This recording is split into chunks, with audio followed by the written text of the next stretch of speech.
अगर आप planning engineering job career pursue करना चाहते हैं और स्पेसिफिकली गल्फ रीजन के अंदर आप चाहते हैं कि यार हमारी नौकरी हो जाए, तो इस वीडियो के अंदर मैं आप लोगों के साथ वो सारे प्लानिंग इंजीनियर जॉब इंटरव्यू को कैसे पास करना है, वो सारे क्वेश्चंस, वो सारी सिचुएशंस, वो पॉसिबिलिटीज शेयर करने जा रहा हूं जो आपको हेल्प आउट कर सकती हैं अपने डिटेल्ड जॉब इंटरव्यू को पास करने में। यूजली तौर पर हम लोगों के हाथ कोई ना कोई पीडीएफ लग जाती है ऑनलाइन के, यहाँ पे लिखा हुआ है कि अच्छा छोटे छोटे सवालों के जवाब होते हैं टेक्निकल, और हम समझते हैं कि शायद इन सवालों के जवाब अगर हम याद कर लेंगे तो हम एक professional planning engineer job interview pass कर सकते हैं। हालांकि सिचुएशन थोड़ी सी डिफरेंट होती है। गल्फ रीजन की कंपनीज की हायरिंग का प्रोसीजर अगर मैं आपको बयान करूं तो 2 से 3 इंटरव्यूज होते हैं। इनिशियल इंटरव्यूज आप उन छोटे छोटे सवालों से क्लियर कर सकते हो, लेकिन जो आपके डिटेल इंटरव्यूज होते हैं वहां पर आपको बहुत ज्यादा एक्सप्लेन करना पड़ता है चीजों के बारे में। आज की इस वीडियो के अंदर मैं थोड़ा सा पर्सपेक्टिव को साथ लेके चलूंगा। अगर आपने प्लानिंग इंजीनियर के तौर पे काम किया है या फिर आप एक स्किल सीखकर अपने जॉब कैरियर को प्लानिंग इंडस्ट्री के अंदर लॉन्च करना चाहते हैं, तो आपको किस तरीके से इन कॉन्सेप्ट्स को एक्सप्लेन करना आना चाहिए। Because when you are sitting with the technical managers who are already in the field as a planning manager, they are going to ask you not only the terminologies, the definitions, but they are going to ask you about the situations. सबसे पहला जो सवाल है I will be sharing with you people. Planning engineer को आप समझें कि अपने जॉब रोल के बारे में पूछा जाएगा। आप किसी भी जॉब इंटरव्यू के अंदर बैठते हैं, यू विल बी आस्क्ड के व्हाट इज योर रोल।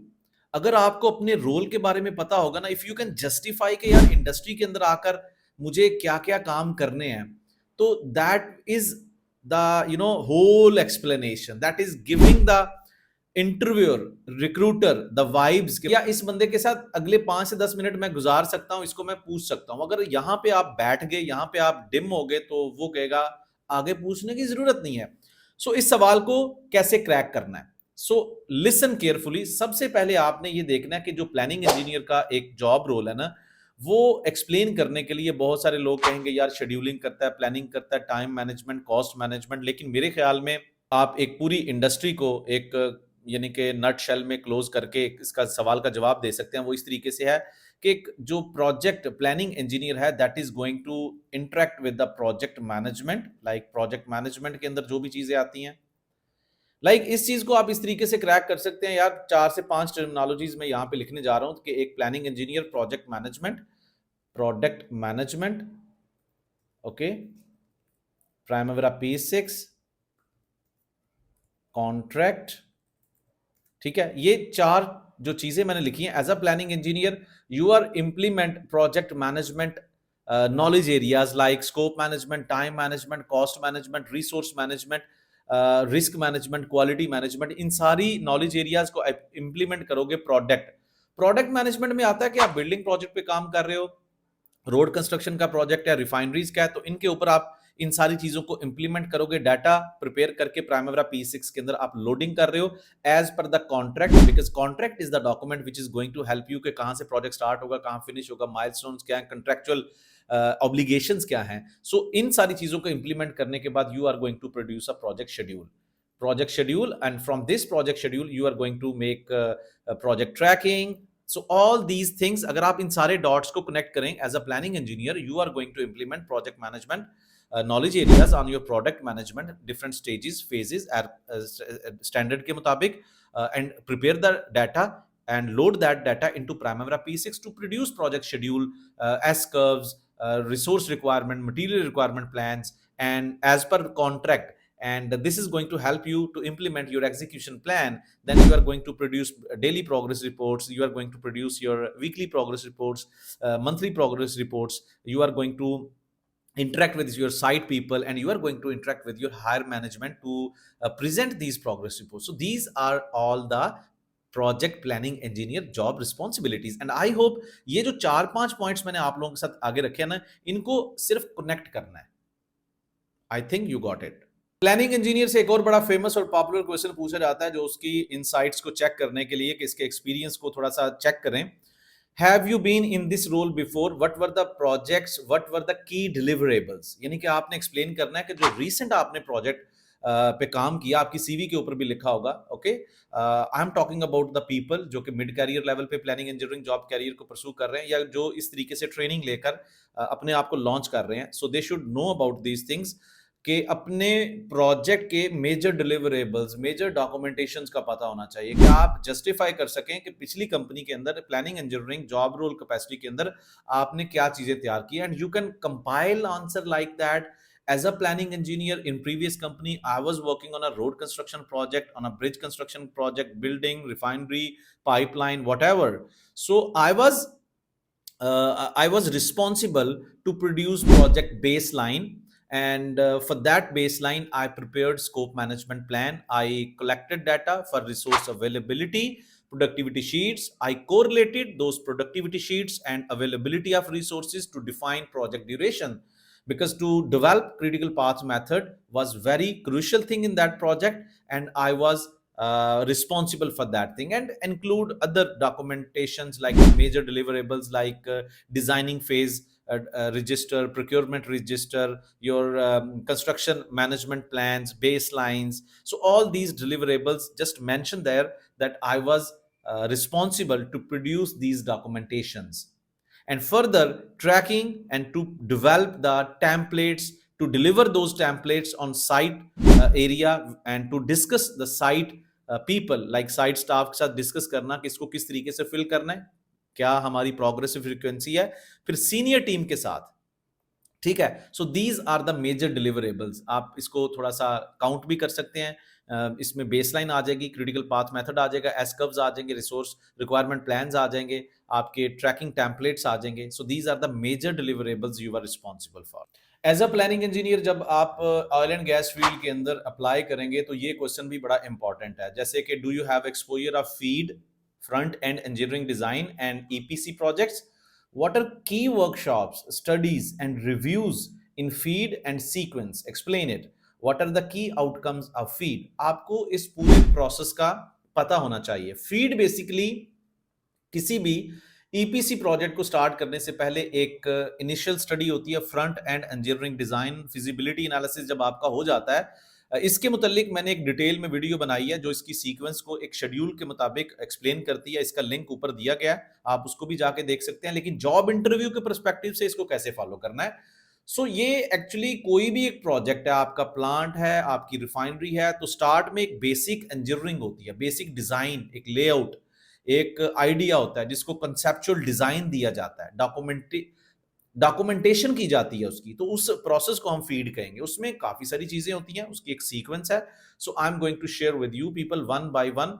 सबसे पहले तो आपने क्या करना होता है, किक ऑफ मीटिंग होती है आपकी, और इसमें specifically the feed phase typically start with a project kick off meeting with project objectives. आपकी सारे स्टेक होल्डर्स बैठते हैं, प्रोजेक्ट ऑब्जेक्टिव्स को देखा जाता है, and they are going to talk about scope, timelines are discuss के कितने टाइम में इस प्रोजेक्ट को करना है, and what are the key responsibilities, and then you are basis of design. Like आपने अगर उस प्रोजेक्ट को देखना है यार कल को, तो उसका डिजाइन का एक बेसिस क्या है, अजम्पशंस क्या है, उसकी ग्राउंड रियलिटी क्या है। सो दैट इज कमर्शियल और टेक्निकल एस्पेक्ट्स, रिक्वायरमेंट्स देखी जाती हैं, process studies. These include simulation studies. If you are going to talk about refinery, petrochemical industry, fertilizer, or any something like mechanical, electrical, and ये इस तरह के projects की अगर बात की जाए, so you are going to talk about process industry as well. Simulations के मुतालिक बात होगी, material balance के बारे में, equipment sizing, define major systems, hazard workshops.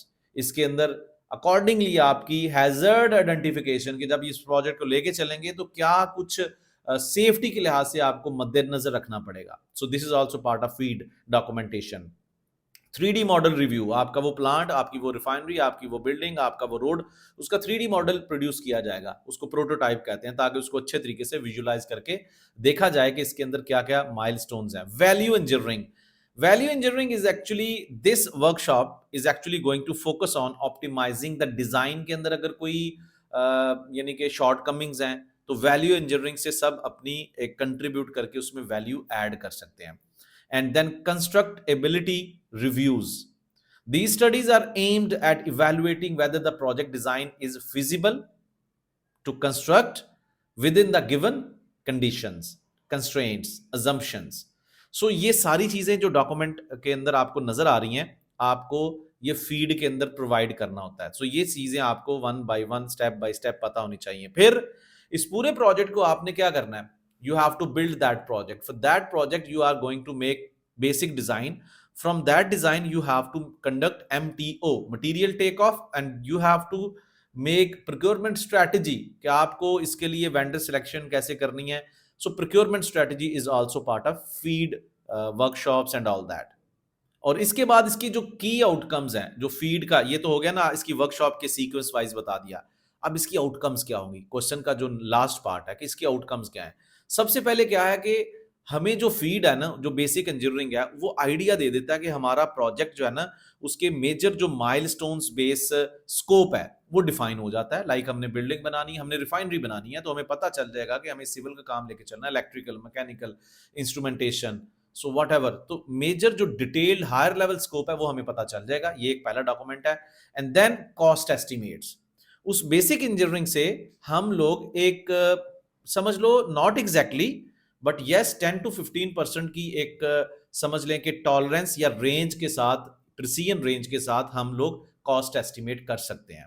Cost estimate का डॉक्यूमेंट बड़ा इंपॉर्टेंट है यहाँ पे। प्रोजेक्ट शेड्यूल, जब मेजर माइलस्टोन्स आ जाएंगे, we can on the basis of the our experience we can align those milestones कि अच्छा जी सिविल का काम यहाँ से यहाँ तक चला जाएगा, इलेक्ट्रिकल का ओवरलैपिंग होगा, मैकेनिकल का साइजिंग इक्विपमेंट की ये हो जाएगी, ये तब तक आ जाएंगी, फाउंडेशंस बन जाएंगी।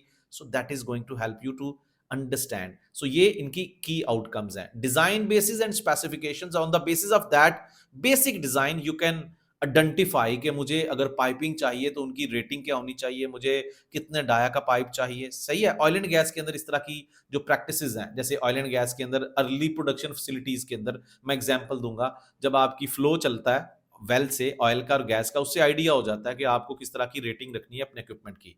सो फीड के अंदर भी risk mitigation plans, in case any unforeseen circumstances are going to happen on your project, you are going to identify some potential threats or opportunities. So you are going to make or you are going to have some backup plans, risk mitigation plans, वो भी आपके पास plan भी होना चाहिए। vendor and material selection criteria, in this feed documentation you are going to also incorporate this document that के हमें जो vendors हैं, जो suppliers हैं, उनको किस बेसिस के ऊपर, कौन सा सिलेक्शन क्राइटेरिया मेरा। So selection criteria will also be the part of this feed document. As a planning engineer, when you are in front of your job interview, they are also going to ask you कि आप एक planning engineer के तौर पे we are going to hire you. Now let us know that how you are going to start your project planning and scheduling. यहां पर वो आपको खेलने के लिए खुला मैदान दे रहा है। Now it is up to you कि आपकी concepts, आपकी exposure, आपकी फील्ड के अंदर वर्किंग कितनी एक्सटेंसिव है। मैं आप लोगों के साथ शेयर करने जा रहा हूं कि आपने किस तरीके से इस सवाल का जवाब देना है। As a planning engineer, just think that you are going to join this company tomorrow, and the first thing I recommend you people to talk about is to collect scope management documentations. Like you should know कि हमारे project के अंदर contract documentations क्या है। while studying those documentations given in the contract कि आपका project start कब से हो रहा है, प्रोजेक्ट एंड कब हो रहा है, कंट्रैक्चुअल माइलस्टोन्स क्या है, शेड्यूलिंग की बेसिस एंड अजम्पशंस क्या है, कौन सा प्रोजेक्ट मैनेजमेंट टूल यूज करना है। So contract is going to provide you all those details. Along with that, the first thing comes in your mind as a planning engineer, you will be requiring scope management oriented things like BOQs, designing team support, and along with that you will be acquiring scope baseline as well, how to create that WBS, right, major deliverable। आपकी जो project है उसका delivery method क्या है, EPC है, DBO है, ठीक है, design build operate, engineering procurement construction. So scope baseline में आपको सारे WBS नजर आ जाएंगे। फिर आपने देखना है कि आपके BOQs, जो डिजाइन से आपने बिल ऑफ क्वांटिटी निकाला है, उसको आपने एक्टिविटीज के अंदर ट्रांसफॉर्म करना है। प्रोडक्टिविटी शीट, रिसोर्स अवेलेबिलिटी, और ये जो प्रोजेक्ट है इसके ऊपर क्लाइंट के रिमार्क्स के इस प्रोजेक्ट को हमने टाइम ड्रिवन रखना है, कॉस्ट ड्रिवन रखना है, रिसोर्सेज का कंस्ट्रेंट है या नहीं है, ठीक है। सो ये सारी चीजें मिलकर scope management, time management, resource management, cost management, ये जो मेजर मैंने डॉक्यूमेंटेशन बताई, इस डॉक्यूमेंटेशन को आपने इकट्ठा करना है एंड आपने फिर स्टार्ट कर देना है अपने project management information system like Primavera P6 और माइक्रोसॉफ्ट प्रोजेक्ट, जो भी टूल यूज कर रहे हैं, ठीक है, आपके पास जब ये डॉक्यूमेंट्स आ जाते हैं, फिर आप अपनी टीम के साथ मीटिंग्स करते हैं टू प्रिपेयर। अगर कोई क्लैरिटी नहीं है, you are going to call meetings obviously. जो भी कहीं पे मसला आएगा, you are going to sort it out by conducting different kind of meetings. ठीक है, सो इन चीजों की रिक्वायरमेंट होती है एक प्लानिंग इंजीनियर को एक प्रोजेक्ट प्लान स्टार्ट करने से पहले। अब हमारे जॉब इंटरव्यू का वो पार्ट स्टार्ट होने जा रहा है जहां पे ये लोग हमें चेक करते हैं कि हमने वाकई फील्ड में काम किया है या नहीं। They are not going to ask you कि आपने पिछले प्रोजेक्ट पे क्या काम किया। बहुत सारे लोग सोचते हैं कि हमने रोड कंस्ट्रक्शन प्रोजेक्ट पे काम किया, बहुत सारे लोग सोचते हैं कि यार ये कह देंगे वो कह देंगे, but they are going to ask you कि यार हमें अपने प्रोजेक्ट के सैलिएंट फीचर्स के बारे में बताएं। सैलिएंट फीचर्स का मतलब क्या है? यानी कि आपका प्रोजेक्ट स्टार्ट किस दिन से हो रहा था, प्रोजेक्ट फिनिश कब हुआ, प्रोजेक्ट की बजट कॉस्ट क्या थी, प्रोजेक्ट के प्लान्ड मैन आवर्स कितने थे। समझ रहे हैं? ये बात इस जॉब इंटरव्यू को इस तरीके से जब जाना है इंटरव्यू के अंदर, तो ये चीजें लेके जानी है कि पिछले प्रोजेक्ट का सिर्फ नाम नहीं चलेगा, वो स्टार्ट कब हुआ, वो फिनिश कब हुआ, उसका ड्यूरेशन कितना था, ठीक है, उसकी प्लान्ड मैन आवर्स कितने थे। लाइक हो सकता है 1 मिलियन लेबर मैन आवर्स थे। मैं आपको ये भी बताऊंगा किस तरीके से इनको कैलकुलेट करना है, क्योंकि माइंड में इंटरव्यू के अंदर पता क्या होता है, सवाल से सवाल निकलता है। आप कुछ मुंह से निकालेंगे, इंटरव्यूअर आपके उस मुंह से निकले हुए लफ्जों से एक और सवाल बना के आपके आगे रख देगा। सो ये सैलिएंट फीचर्स हैं। अच्छा, लाइक आपके उस प्रोजेक्ट के अंदर कितने स्टेक होल्डर्स हैं, ठीक है, उसके जो प्रोजेक्ट तो आपने किया ना, आपको पता होना चाहिए कि उसके जो recent earned value management KPS क्या थे, schedule variance, cost variance, SPI, CPI, कहां पे प्रोजेक्ट को क्लोज किया, ईओटी हुई, कितनी ईओटी हुई, वीओ1 हुआ, वेरिएशन ऑर्डर जिसे कहते हैं। सो ये सारी चीजें उसके सैलिएंट फीचर्स में भी आती हैं, प्रोग्रेस के हवाले से और उसकी प्लानिंग के हवाले से। सो जब ये जॉब इंटरव्यू के अंदर जाना है तो इन चीजों को प्रिपेयर करके जाएं। किसी भी प्लानिंग इंजीनियर की प्रोफेशनल एबिलिटी को चेक करना हो ना, तो उसकी एक ट्रूथफुलनेस को भी चेक करना हो, यार इसने पहले काम किया है कि नहीं। तो ये बड़ा इंपॉर्टेंट क्वेश्चन है कि बताएं जरा कि आपका जो प्रीवियस प्रोजेक्ट था उस पर कितने मैन आवर्स थे लेबर के, ठीक है ना। तो ये बहुत इंपॉर्टेंट चीज है। अगर आप किसी मल्टीनेशनल कंपनी के साथ इंटरव्यू में जा रहे हो, so you are going to segregate कि आपके रिसोर्सेज के मुताबिक आपके लेबर आवर्स हैं, ठीक है, लेबर मैन आवर्स होते हैं। You are going to have non labour man hours, ठीक है। And the third thing is about material commodity curves, I am going to explain that one as well. So आप देखें, you should have a figure stats in your mind कि यार मेरे labour के अंदर ना 1.5 मिलियन मैन आवर्स थे, okay. Non labour के अंदर let's say I had on my project. आपको इस तरीके से अपने प्रोजेक्ट की, ये मैं आपको बता रहा हूं, एक्सप्लेनेट करना आना चाहिए, ट्रांसलेट। आपने 10 प्रोजेक्ट भी किया है ना प्लानिंग कैपेसिटी के अंदर, but you can not translate your projects such kind of figures, stats, you will not be hired. It's very important to understand, to translate your project in the language of project planning control. तो यहाँ पे आपको 1.5 million ये man hours हैं। और non labour के अंदर आप बता दें कि let's say you are going to make, मैं जस्ट एक अजम्पशन ले रहा हूँ, आप अपने प्रोजेक्ट के हवाले से इन चीज़ों को 800,000 मैन आवर्स मशीनरी के हवाले से। अब आप कहेंगे यार समझ लो कि ये कैसे मतलब कैलकुलेट करते हैं। It's very simple thing. आपके प्रोजेक्ट पे एक सिविल का डिपार्टमेंट है, ठीक है, इलेक्ट्रिकल है, मैकेनिकल है। सिविल के अंदर 3 चीज़ें हैं, आपके सब स्ट्रक्चर है, आपका सुपर स्ट्रक्चर है, आपकी एक मिसलिनियस वर्क्स हैं, ठीक है। आप खुद सोचें, सब स्ट्रक्चर के ऊपर आपके टोटल 50 लोग काम कर रहे हैं। How many people are working? 50 people are working. हर बंदा डेली कितना काम कर रहा है? 10 घंटे। कितना हो गया? 10 घंटे काम कर रहा है, 500 man hours. And how many days they are going to work? 100 days. कितना आ गया? 50,000। 50,000 आ गया। इस तरीके से वो सवाल पूछ सकते हैं, how you gonna calculate it. 50,000 आ गया। अकॉर्डिंगली इसी कैलकुलेशन से आप चलेंगे। यहाँ पे भी आ गया लेट्स से 150,000, ठीक है।